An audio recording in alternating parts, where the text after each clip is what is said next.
I would like to first greet everyone in our own language. Mapagpalang araw po sa inyong lahat. In English, it means a blessed day to everyone. I am Clarence M. Batan from the University of Santo Tomas, Manila, Philippines. This is on the other side of the world. I am the principal investigator of the National Catechetical Study 2021 Pastoral Action Research and Intervention Project. I am honored to represent my colleague, Ms. Tisha Isabel de Vergara and Florence C. Navidad.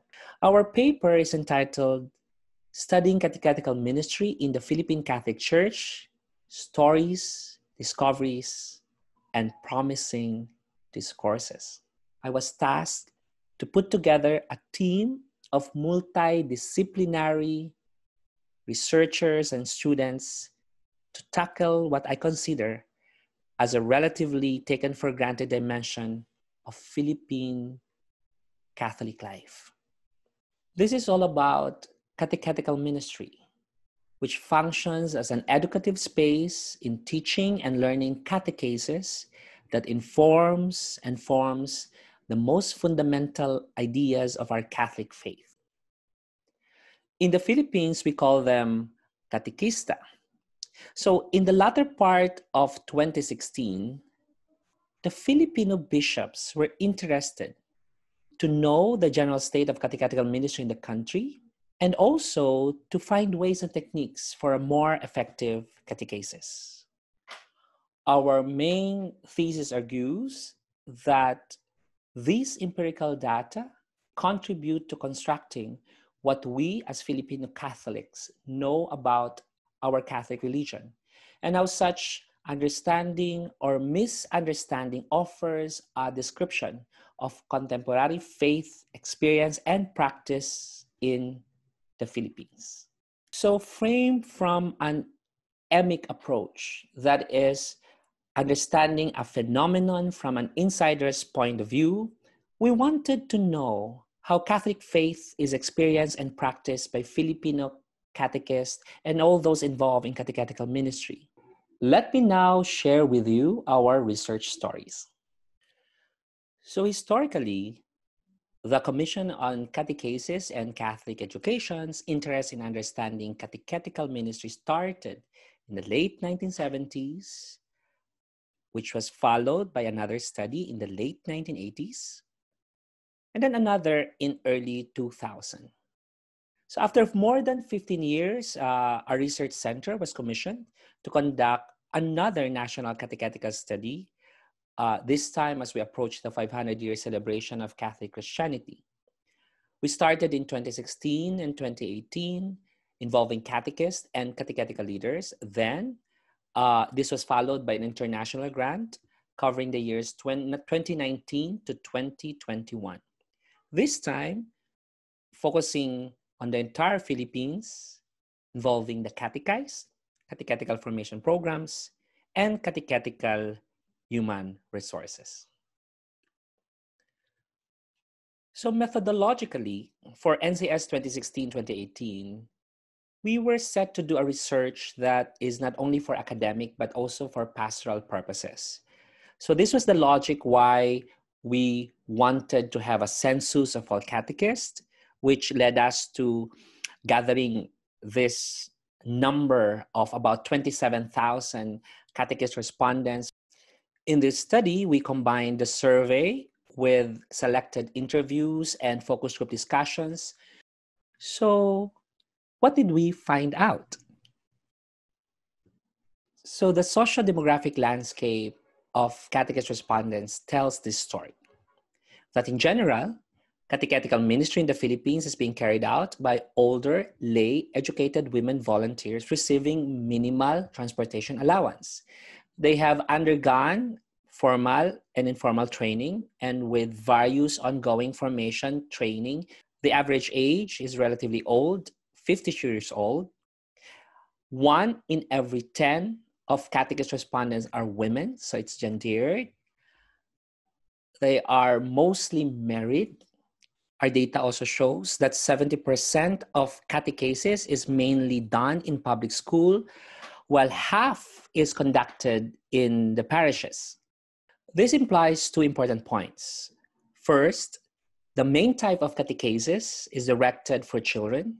And second, that despite the separation of church and state in the Philippines, our government allows the teaching of Catholic faith, mainly informally in public school and formally in Catholic schools, without too much restriction.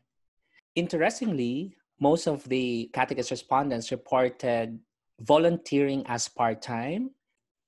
When it comes to their life and spiritual domains, what we found out is that praying the rosary, reading the Bible, silent prayer, and going to Mass. Sacramentally, they practice Catholic teachings with relative obedience. They often receive the Holy Communion regularly and receive the sacrament of reconciliation regularly. Another interesting observation was the spiritual rubric of Filipino catechists, as may be described as a combination of being Marian, as followers of Mama Mary, and as a fascination to Via Crucis, as followers of the suffering Christ. Nationally, catechist respondents reported relatively high level of happiness, commitment, and satisfaction. Structural issues of formation, support, and compensation were identified as critical factors impacting the variation of shape, delivery, and quality of catechetical ministry in the country. So given these research stories, what are some of our discoveries? So the first is that knowing the state of catechetical ministry in the Philippines is crucial in understanding the Catholic faith practices in the country. One should be cautious in discussing about who the Filipino Catholics are without asking first the question if there was ever an experience of a truly educative, meaningful catechesis. The second working insight is that catechists function as significant informal leaders in the Philippine Catholic Church.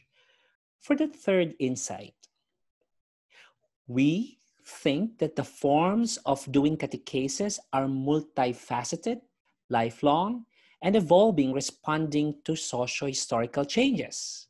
What we know are the socio-demographic implications of we need to enhance catechetical ministry by going beyond children catechesis, introduce other forms of catechesis like family, liturgical, parish-based, and community-based catechesis, and if possible, involve more males and youth as catechists. The fourth working insight is that understanding the secularization process in contemporary societies is continuously being challenged by the forms and persistence of Catholic ritual practices in the Philippines. Still, as you could see in this life situation, God plays a central role in the lives of catechist respondents. God is in the center of their narrative. On the other hand, the preliminary sample of the catechist respondents reported knowing catechists in their respective parishes, having been taught by a catechist and finding catechist or catechesis as meaningful.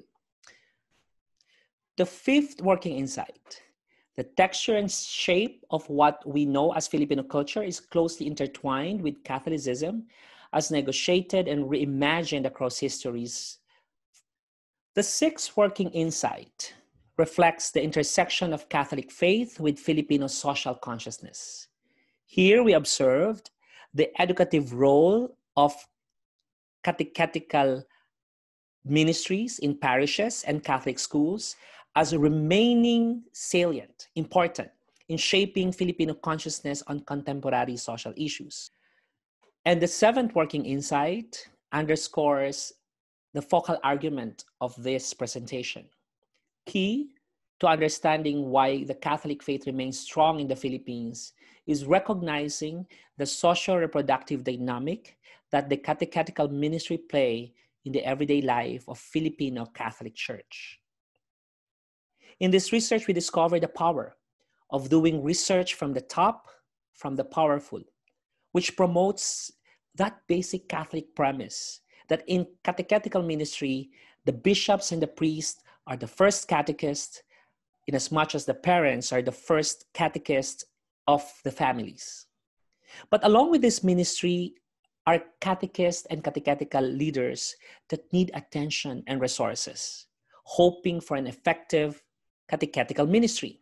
This experience of researching and listening to the stories of catechista, both catechists and catechetical leaders, have been transformative and humbling experience for us.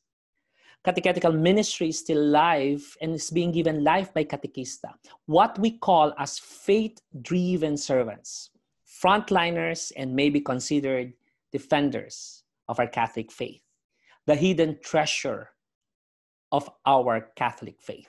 As a way of conclusion, let me end up by sharing with you the promising discourses. Conceptually, we think that there is really a need to contextualize the discussion of Catholicism, particularly in the context of Philippine experience, by recognizing social rituals as central in the study of religion. We also think that we need to consider colonial and post-colonial discourses in appropriating what we know about Catholicism relative to being Filipinos as a country of many cultures and nations.